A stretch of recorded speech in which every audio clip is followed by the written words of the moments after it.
Olá, eu sou Guilherme Macalossi e este é mais um Perspectiva Brasil Paralelo. Todas as terças e quintas-feiras, o Brasil Paralelo trará análises sobre variados temas que impactam na sua vida. Nesta semana, nós temos a participação do advogado Rodrigo Saraiva Marinho.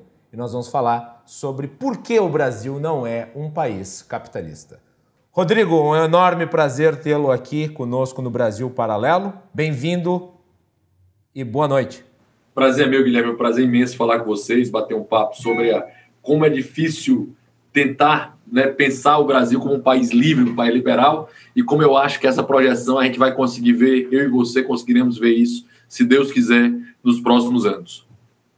Rodrigo, hoje nós temos uma realidade onde somos sufocados por uma taxa de impostos muito acima daquela que, digamos, seria adequada para que a economia de fato andasse. Entretanto, permeia-se na academia e no jornalismo a ideia de que o Brasil é um país capitalista. Você tem esta mesma posição ou discordas? Discordo plenamente. O Brasil não é um país capitalista, nunca foi um país capitalista. O capitalismo passou tão perto daqui como Marte é perto da Terra. A situação brasileira sobre o capitalismo à distância é absurda e abissal. O Brasil, só para ter uma noção de como isso é ruim, Guilherme, nos últimos 4, 5 anos ele caiu 53 posições de 2013, 2014 para 2018. Hoje nós éramos, segundo um ranking da Heritage, o 100º país menos livre do mundo. Hoje nós somos o 100º, 53º país. Isso também em virtude dos governos de esquerda. De esquerda, mas caiu com o governo Temer, de forma geral, que em tese não seria um governo de esquerda. Também caiu ano passado, mesmo com a gestão dele. A situação brasileira é bem ruim, mas óbvio que a influência, a destruição que Dilma Rousseff e os governos do PT fizeram, Dilma Rousseff e Lula fizeram, foram completamente absurdos. Mas isso não começou agora, isso não é de algo de agora. O Brasil, infelizmente, é um país patrimonialista, Ele tem a ideia de ainda lembrar não o capitalismo, mas sim o mercantilismo, Essa ideia do neomercantilismo de eu dizer quem são os campeões nacionais, quem são aquelas pessoas que serão favorecidos, usar legislações para favorecer os amigos e não facilitar a vida das pessoas que empreendem. Você falou de tributos, A carga tributária do Brasil hoje ela é mais de 40%, Fala-se em 36%, mas na verdade, se você colocar tributo e dívida, ela vai para quase 50%. Em termos de carga tributária e dívida que a gente paga, de rolagem da dívida, vai para 47%. Ou seja, o volume é absurdo. Mas esse é um dos problemas do Brasil. Esse não é o problema do Brasil. Alguns podem dizer que outros países têm tributações enormes e são países livres, como, por exemplo, os países nórdicos. São países que têm somente esse problema. Obviamente, ricos podem errar por mais tempo que pobres. A Dinamarca, a Suécia podem errar por mais tempo do que o Brasil. Nós somos pobres. A nossa situação de erros, quando a gente comete um erro na gestão pública, a gente gera miséria à população, as pessoas passam fome. Então você tem esse problema sério no Brasil. Lá, no máximo que pode acontecer é o cara não conseguir trocar de carro esse ano. Aqui no Brasil é passar fome. Então, assim, os ricos, quando erram, têm mais chance de consertar. Os pobres, quando erram, passam fome. E é essa situação que o Brasil tem diferente de lá. Um dos problemas do Brasil é a tributação alta. Ainda vamos falar aqui, uma legislação trabalhista que melhorou alguma coisa no passado, irresponsável, uma legislação tributária gigantesca. O maior livro, Guilherme, sobre a questão de regulação tributária, o maior livro do mundo, segundo o Guinness Book, é a legislação tributária municipal, estadual e federal do Brasil. Você pode procurar aí na internet, está Vinícius Leôncio, o maior livro do mundo, você vai encontrar a legislação tributária brasileira. São 2,10 metros de altura e 8 toneladas. Essa é a situação para quem quer empreender no Brasil. Eu estou falando da legislação tributária. Aí vamos para a legislação ambiental. Você que é de um estado que tem uma produção agrícola tremenda, não tem a noção, ou talvez até tenha, de como sofrem os agricultores da sua região para conseguir empreender no seu estado. Sim, é um drama compartilhado por muitas das pessoas que atuam no campo, que é, no contexto da na economia brasileira, um dos setores mais pujantes e que durante muito tempo puxou, inclusive, os resultados do país. Puxou não, puxa. Puxa. E você tem e mesmo com o caos que é, porque a legislação ambiental do Brasil é caótica. Nós temos na legislação ambiental a competência concorrente. União legisla, Estado legisla, município legisla. Olha o caos que é. Olha o absurdo que é. Né? Teoricamente, se o Brasil fosse o que de fato deve ser um Estado federado, somente o município poderia legislar sobre isso, né? Para tratar de situações locais. E você poder votar com os pés. Ou seja, se o agricultor, se o município é contrário, que você conseguir empreender de fato aqui, mude o município. No Brasil, com uma legislação federal, é um caos, você tem que ter autorização do IBAMA, autorização da Secretaria do Meio Ambiente Estadual e a autorização da Secretaria do Meio Ambiente Municipal. É caótico para você conseguir empreender no campo. Esse é outro problema. Você vai ter também a questão de ter propriedade do Brasil, Guilherme. O Brasil é um dos países que você tem mais atos para você conseguir ser proprietário da sua casa. Ou seja, pouquíssimos brasileiros, acho que menos de 10% dos brasileiros são proprietários dos seus imóveis que moram há 40, 50, 60 anos.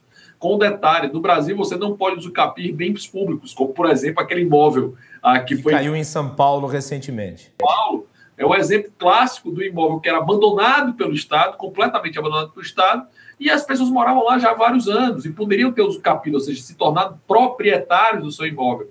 E o Estado prejudica tremendamente as famílias a conseguirem ser proprietários dos seus imóveis. Além disso, é caríssimo ser proprietário de imóvel no Brasil. Não sei se você viu também, mas os cartórios, enquanto a gente viveu nas maiores crises da história do Brasil, os cartórios aumentaram o seu faturamento. Ou seja, é uma maluquice irresponsável tremenda. A indústria da burocracia digamos, se acastelou no Brasil, né?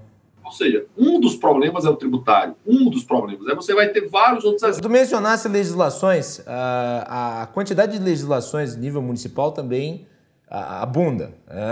E se nós pegarmos aí planos diretores de norte a sul do Brasil, nós vamos ver legislações demasiadamente complexas. E também os códigos de postura dos municípios.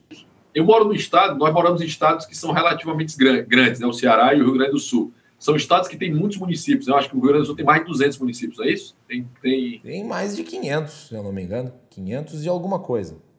Vamos lá. Você imagina que tem diversos municípios no Rio Grande do Sul que não deveriam existir. Ou, no máximo, não deveriam existir uma forma que a nossa Constituição diz que eles deveriam existir. Porque a União, na Constituição, decidiu como é que os municípios deveriam ser constituídos. E vários municípios não precisariam ter vereadores, não precisariam ter prefeituras, não precisariam ter secretarias, não precisariam de nada disso. Mas como a Constituição diz que tem, que está de cima para baixo, vários municípios que deveriam existir na organização própria deles têm um custo enorme de existirem pelo fato de ter uma burocracia para se justificar. E essa burocracia, obviamente, não paga a funcionamento do município. É que a gente brinca que tem municípios aqui no Ceará que são municípios de primeira. Você passou a segunda, você foi embora, porque o município acabou. Eu acho que é uma Muitos municípios vivem do fundo municipal dividido por todos os municípios, né? Que é o Fundo de Participação dos Municípios. O FPM. Que é a União, que é outro absurdo também, né? Que aí tem outro detalhe no Brasil. Os recursos vão para a União para depois voltarem para estados e municípios, que também é outro absurdo, né? Então, os municípios acabam recebendo o troco, né, desse FPM para sobreviverem. Na verdade, o município que não consegue se custear da forma que foi colocado não poderia sobreviver dessa forma. Ele deveria se ajustar. Só que ele não pode se ajustar porque a Constituição não deixa que ele se ajuste. Porque a regra lá de Brasília para o resto do Brasil é essa. Então você tem um problema sério em termos de propriedade, em termos de legislação municipal, em termos de legislação estaduais. Infelizmente, aqui no Brasil, um político é considerado um bom político quando ele produz muitas leis. E você gera o caos, essa inflação absurda de legislação que nós temos, essa coisa de achar que as soluções do problema do Brasil estão nas leis e não estão, nunca estarão, certo? Não é que não vão estar algum dia, elas nunca estarão nas leis, e você acaba trazendo a solução para isso, acaba trazendo a ideia de solucionar o Brasil por meio de leis. E lei não soluciona problema, não soluciona fome, não soluciona miséria, não soluciona a questão de propriedade. A lei, na realidade, no Brasil, que era para facilitar a questão de propriedade, dificulta o direito de propriedade. Então, você tem uma série de pontos em que a legislação absurda brasileira e essa coisa caótica que o Brasil tem de legislação acaba prejudicando o dia a dia de todo brasileiro. Tanto é que o problema de burocracia é um problema do Oiapoque ao Chuí. O Rio Grande do Sul e o Ceará sofrem um pouco mais, mas do Oiapoque ao Chuí você vai ter problemas de burocracia no Brasil. Alguns um pouco mais, outros um pouco menos. Mas você não vai ter aqui exemplo de empreendedores que abriram facilmente as suas empresas, começaram numa garagem, para conseguir tornar depois uma grande empresa como o Google, como o Facebook, como a Microsoft, como a Apple, por exemplo. O Brasil é um país que não permite a existência de muitos self-made men. Infelizmente, você tem pouquíssimos exemplos de pessoas que começaram do nada. Pouquíssimos. E isso é dificultado exatamente pela dificuldade das instituições que nós temos. As instituições que nós temos, elas são criadas, Guilherme, exatamente para dificultar a vida dessas pessoas e não para facilitar a vida dessas pessoas. Infelizmente, a inovação no Brasil, o empreendedor no Brasil não é valorizado como ele deveria ser. Ele é retratado, em especial para o grande público, como alguém do mal, apesar do brasileiro, na sua vida privada, querer ser empreendedor. Grande parte do brasileiro é o povo que mais se acredita em empreendedor no mundo, certo? Mas, obviamente, esses empreendedores, na hora que eles vão empreender, eles veem que o seu sócio é um sócio maldito, né? Não existe nenhum sócio pior do que o governo. E esse sócio ele deveria acabar o mais rápido possível, pelo menos ser diminuído ao máximo. Não, porque você tem um sócio do tributo. Tanto é assim, Rodrigo, que no Brasil, infelizmente, se criou a cultura do funcionalismo público, onde as pessoas que têm alguma aptidão ou alguma qualidade intelectual ou algum tipo de proficiência são estimuladas, inclusive por seus familiares, a não entrarem no setor privado, mas sim fazerem um concurso qualquer. Eu lembro, inclusive, é meu caso, de parentes dizendo assim, Guilherme, você é uma pessoa inteligente, por que você não faz um concurso? Rapaz, minha mãe passou 10 anos da minha vida perguntando para mim por que eu não ia ser juiz.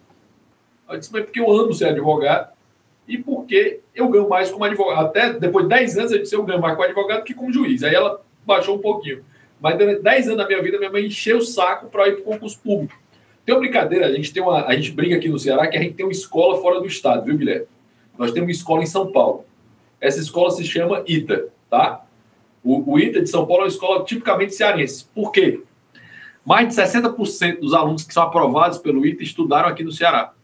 60%.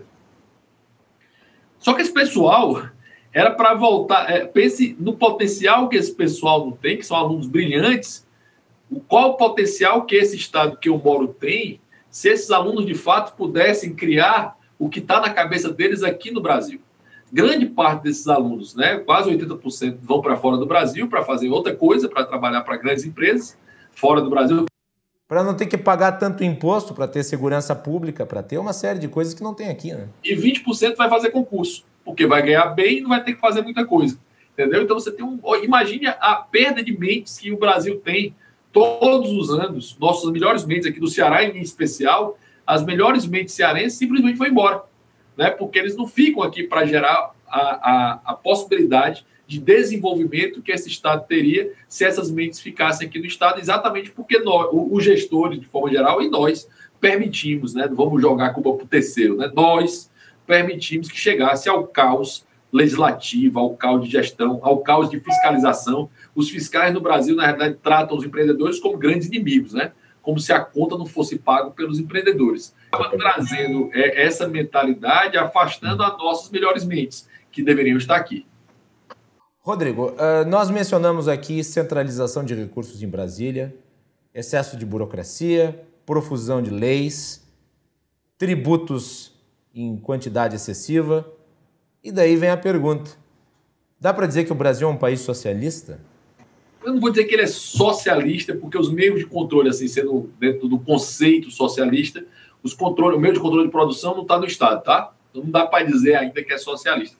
Eu diria que o Brasil é um país intervencionista, extremamente intervencionista. Eu vou dizer assim, o laissez-faire aqui, o livre mercado numa escala bem aqui e o socialismo numa escala aqui, da esquerda aqui, ó. Eu tenho escala aqui da ideia liberal e a escala aqui da ideia socialista. Eu vou dizer que o Brasil está bem aqui. Nós nos aproximamos da ideia socialista, tanto é que no ranking de liberdade econômica nós estamos chegando nos países menos livres, caminhando a países fechados. Então, perfeito. Eu vou dizer que na teoria nós não somos ainda socialistas, mas nós caminhamos para esse caminho, nós seguimos esse caminho socialista e intervencionista, no percurso intervencionista. Assim, está longe do ideal, há muito que melhorar e a minha visão, se nós caímos no ranking tão facilmente, é possível recuperar isso, entendeu? É tranquilo recuperar isso. Agora, não tem jeito, assim, eu acredito que o Estado é um mal, que fica muito claro isso. Mas não tem outro meio de mudar a lógica estatal, de quebrar esse poder estatal que não seja pela forma política, seja a forma de gestão pública. Não existe outro caminho para isso. Você precisa dar instituições muito claras para quem empreende, não levar um susto toda semana que a regra do jogo ou é X ou é Y. Quem empreende precisa saber a regra do jogo. Ou seja, eu preciso saber que o que eu estou fazendo hoje é lícito e amanhã continuará sendo lícito. Eu preciso saber disso. Eu não posso ter uma dúvida que o fiscal vem na minha empresa, como vários amigos meus já tiveram essa infelicidade. Você pode aplicar uma filosofia de modernização do Estado e de diminuição do Estado a partir da atuação no Estado. Não tem jeito, não há outra forma. Não existe outra forma. Aquela história, para você conseguir diminuir o Estado, a única forma de fazer isso é estando no Estado. Não existe plano B, certo? O Estado tende a crescer. Se você não começar a podar e a cortar, você não vai ter a possibilidade de fazer isso. Acho, não que eu não louve outras iniciativas, agorismo, a forma de fazer isso, mas o Estado, no fim, o Guilherme, fisicamente, sempre existe. O Rodrigo existe. No fim, a gente pode ser preso. Então, você tem que estar facilitando e possibilitando caminhos para isso. Né? O que eu falo sempre, eu tenho dois grandes amigos que são vereadores aí no Rio Grande do Sul, o Ricardo Gomes e o Felipe Camozato. Os dois sozinhos conseguiram barrar o aumento do IPTU. Olha o prejuízo que não seria para os empreendedores e para as pessoas de Porto Alegre, né, em especial Porto Alegre, se tivesse havido um aumento, um incremento de renda do IPTU aí para a prefeitura. Olha o problema que nos geraria. Uma pequena movimentação de dois políticos, que não são nem do mesmo partido, só acreditam na mesma ideia, né, fazendo isso. Ou seja, é um caminho, não tem outro caminho para isso. Não existe o botão, Guilherme, assim, vamos acabar com o Estado e apertar esse botão. Não existe, sim. Infelizmente, esse botão não existe. No início da entrevista, Rodrigo, tu mencionaste os campeões da economia, que são aqueles escolhidos a dedo pelos integrantes e pelos mandatários que estão no poder e que os beneficiam com recursos, muitas vezes, oriundos dos cofres públicos. E daí nós vamos para a noção de estato-capitalismo. Eu gostaria que tu explicasse um pouco o que é o estato-capitalismo e qual é a diferença dele para o capitalismo de livre mercado. Porque capitalismo eu acho que é o nome da economia em si, né? E existem várias versões do capitalismo. Você está falando de capitalismo de Estado, né? A ideia do capitalismo de Estado. Isso, o capitalismo de Estado e a diferença dele do capitalismo de livre mercado. E descrever um pouco da realidade que nós vivemos. A realidade que nós vivemos em capitalismo de Estado é que o Estado vai dizer quem vai ser o campeão nacional de determinados produtos. Vamos dar um exemplo de algo que a gente detesta, né? Todo brasileiro, do Aepoca ao Chuí, adora seu telefone celular e detesta a sua operadora de telefone celular, de forma geral. É verdade. Os brasileiros adoram o seu telefone celular e detestam a sua operadora. Em geral, você gosta muito do seu aparelhinho lá que você está usando, mas a sua operadora você odeia. Certo? Isso é uma regra geral de forma clara. O que aconteceu no Brasil? O Brasil é um país continental que tem praticamente 4 operadores de telefone. Eu não vou citar os Correios porque é brincadeira, né? Claro, Vivo, TIM e Oi. É um oligopólio. São as 4 operadoras. Nós tínhamos outros, chamado Brasil Telecom. Tínhamos algumas outras espalhadas, menores, espalhadas para algumas regiões. O que é que o Estado fez? Ele centralizou várias dessas operadoras na Oi, né, para formar uma campeã nacional de comunicação. O que aconteceu com a Oi, Guilherme? A Oi hoje está quebrada. Vamos aqui para questão de alimentos. Nós temos 2 grandes empresas que o Brasil se orgulha muito. Perdigão e Sadia. São 2 empresas que a memória do brasileiro são memórias muito agradáveis. Né? Quem não lembra do presunto de peru Sadia, né? Principalmente antes do Jornal Nacional. Exatamente. Você está lá, o Jornal Nacional acontecendo, toda a família comendo, tinha lá o peruzinho aparecendo. Então você tinha 2 empresas. Para formar o campeão nacional, o BNDES ajudou a Oi lá com o Brasil Telecom e vai ajudar aqui também. Aí ele junta a Perdigão e a Sadia numa empresa chamada BR Foods, certo? Formando uma campeã nacional. O que é que está acontecendo hoje com a BR Foods? Caminhando para a quebradeira. Vamos lá. Vamos para petróleo. EBX, OLX, empresas relacionadas ao Grupo X do Eike Batista. O Estado quis estimular a produção de petróleo por meio dessas empresas. O que aconteceu com a empresa Eike Batista? Quebrou, de forma geral. Mas o que eu estou querendo dizer com isso? Foi financiada com empréstimos bilionários do BNDES que eu duvido que sejam pagos algum dia, né? Grandes grupos, todos esses grupos foram beneficiados com o dinheiro do BNDES. Obviamente que tem um grande garantidor o dinheiro do BNDES. Sabe quem é, né? O Guilherme, o Rodrigo, a Maria. Nós somos os grandes garantidores do dinheiro do BNDES.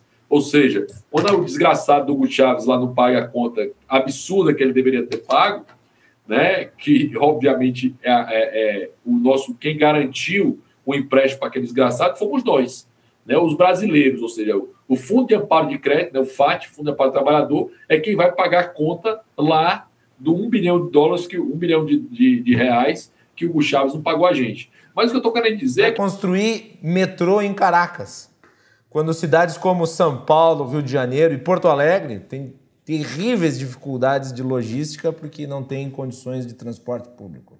Mas isso é só um exemplo. Voltemos à discussão do Estado capitalismo e capitalismo de livre mercado. Foi em 2014, nos debates, que o metrô de Fortaleza estava pronto. Até hoje não está, tá? E ela prometeu o trem-bala entre São Paulo e Rio de Janeiro. Também não...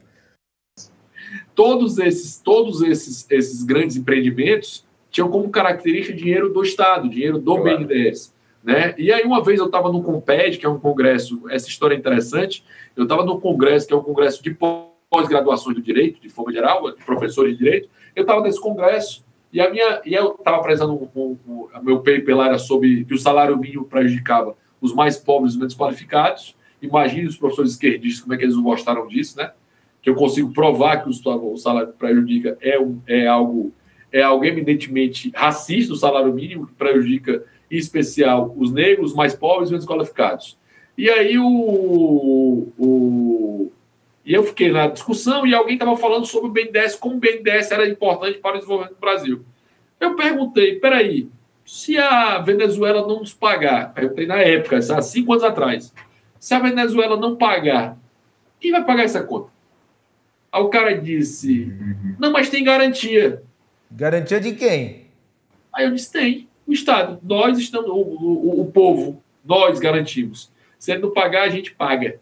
Entendeu? E essa é a garantia que a gente dá para esses perdulários aí, Hugo Chávez, o Castro, o pessoal, o Gaddafi, a turma da África também pediu empréstimo, que a gente abre mão de receber o valor. Então, tudo isso aí é mostrar o absurdo que é esse compadrio que existe, ou seja, eu vou usar os meus amigos para beneficiar. Outro exemplo absurdo é da indústria de carro. Essa indústria automobilística, por exemplo, que está há 80 anos no Brasil e ainda hoje, para eles, é considerada incipiente, precisa de ajuda. Né? Vamos explicar o absurdo. Quando os coreanos e chineses chegaram no Brasil, o preço do carro despencou, o preço do carro começou a cair, porque a concorrência aumentou, e os optativos começaram a aumentar nos carros. Ao invés do concorrente querer melhorar o seu produto, que ela foi lá em Brasília, pegou um avião, foi para Brasília, bateu na porta e disse, preciso de ajuda, vou quebrar. Vou gerar desemprego por sua causa. Me ajude. O que é a resposta que o governante devia ter dado? Amigo, não tem o que fazer, não. Vá trabalhar. Entendeu? Vá fazer o que você deve fazer. Vá melhorar o seu produto, vá baixar o seu preço, melhorar a sua eficiência. Aí, como a indústria paulista, né, é a indústria mais, hoje, sem dúvida, a mais subsidiada do Brasil, é uma coisa que os paulistas, quando eu falo isso em São Paulo, o pessoal fica um pouco chateado, que eles falam que são a locomotiva do Brasil. Até acho que são mesmo, que fique claro isso. Mas, sem dúvida, das indústrias brasileiras e foi a indústria mais subsidiada do Brasil. Na realidade, você podia chamar a FIEC, né, na minha visão, como um grande sindicato de empresas do Brasil. Na realidade, você podia transformar aquilo ali num grande sindicato de indústria do Brasil para pedir as suas benesses. Nesse pedido de benesses, um deles foi que a empresa que não tivesse fábrica no Brasil tinha que pagar 30% a mais de IPI do que a empresa que não tivesse fábrica no Brasil. Essa medida provisória foi bancada, né? Inclusive, uma das investigações contra o Lula, o ex-presidente Lula, é exatamente essa MP, essa medida provisória que aumentou aí em 30% a tributação de IPI. Escândalo da venda das medidas provisórias, né? Não em beneficiar a livre concorrência, e sim beneficiar os seus amigos. Aliás, a política de desoneração fiscal, que foi bancada com a redução do IPI sobre os veículos, ela foi feita de uma maneira um tanto quanto maliciosa, né? Porque o governo fazia proselitismo, dizendo que estava diminuindo imposto, quando na realidade ele não perdia nenhum recurso oriundo de tributação, já que o IPI é o imposto que subsidia o já mencionado Fundo de Participação dos Municípios. Ou seja, quem sofreu sangria de recursos não foi o presidente da época, foram os prefeitos. E nós tivemos uma quebradeira. Nas reuniões da Associação Nacional de Municípios, era patente o clima de raiva entre os governantes municipais, porque os orçamentos não estavam se cumprindo e daí o que acontecia? Não tinha recurso para o hospital, não tinha recurso para a escola, não tinha recurso para merenda, não tinha um monte de coisa que havia sido prometida e que estava na previsão orçamentária. Não se cumpriu por quê? Porque o fundo foi impactado pela medida do governo, por vários anos, aliás. Nada como dar esmola com chapéu alheio, né, pessoal? O governo é muito bom nisso, né? Ele pega o dinheiro dos outros e dá esmola para os outros com o dinheiro, com o chapéu dos outros, né? Então é um absurdo que nós temos. Ou seja, esse capitalismo de compadrio, eu nem gosto de falar de capitalismo de Estado, na verdade essa esculhambação é típica da ideia de mercantilista. Ou seja, o governo vai escolher quem vai ser o bom desse negócio e vai beneficiar, como se o monarca colocasse a mão na cabeça do Guilherme e disse, esse é meu preferido, esse vai ser beneficiado. E é exatamente o que a gente não entende da lógica liberal, porque o liberalismo não Isso abre margem, Rodrigo, acho que isso é um aspecto fundamental. Isso abre margem para que os agentes públicos e privados, eles estabeleçam relações, inclusive promíscuas. E a Lava Jato, ela investiga exatamente o efeito dessa relação promíscua. As empreiteiras também são campeãs nacionais. Ela leva a crer, isso é característica, esse é o ponto. Não é que isso é consequência, isso é característica desse tipo de capitalismo, desse tipo de Estado. Esse Estado mercantilista, esse Estado corporativista, patrimonialista, é decorrente dele a corrupção, é inerente a ele a corrupção. Porque se eu quero ser beneficiado, não vou ser beneficiado pelo bom produto, eu vou ser beneficiado pelas minhas boas relações, que podem ser mantidas pela boa amizade que eu tenho ou por recursos, ou de uma forma ou de outra, entendeu? Em que tem duas pessoas ganhando, né? O recebedor, que o corruptor, e o corrompido, né? Esses são os únicos beneficiados com isso, o resto da população está sendo devidamente roubada. É o que o Hoffman falava na frase, uma das frases que eu mais gosto dele. Toda vida que você vê empresários e políticos muito felizes com a sua parceria, olhe para o seu bolso, você está prestes a ser roubado. Que é exatamente o que acontece nessa relação.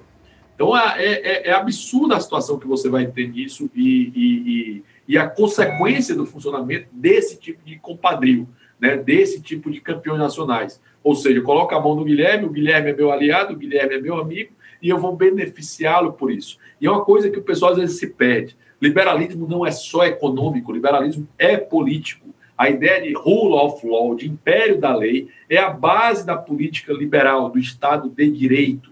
De eu entender claramente a regra do jogo para eu conseguir investir dentro dessa regra do jogo. Se eu tenho uma regra do jogo clara, a base do liberalismo econômico é o liberalismo político, né? Que é algo que hoje os conservadores e os liberais ambos defendem isso. Na verdade, os conservadores, em geral, são liberais, na prática geral, vai mudar só a base de tradução ou não, então você vai ter Estado de Direito, ou seja, regras claras, específicas, objetivas, com governo limitado e com limitação do poder do rei, certo? Ou do príncipe de forma geral. E essa limitação ela é feita exatamente quanto menos o governo planeja, mais as pessoas poderão planejar. E essa base de Estado de Direito de rule of law é exatamente o contrário dessa ideia de eu conseguir colocar a mão na cabeça de alguém e esse alguém ser o meu ungido.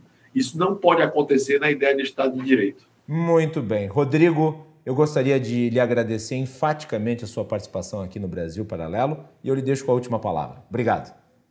Prazer imenso, sou mega fã do trabalho do pessoal do Brasil Paralelo. Um abraço aos amigos do Rio Grande do Sul, um abraço aos amigos do Brasil. Eu sempre falo que o lugar que me sinto em casa, muito em casa, além do meu Ceará, é no Rio Grande do Sul. Tenho amigos queridos aí.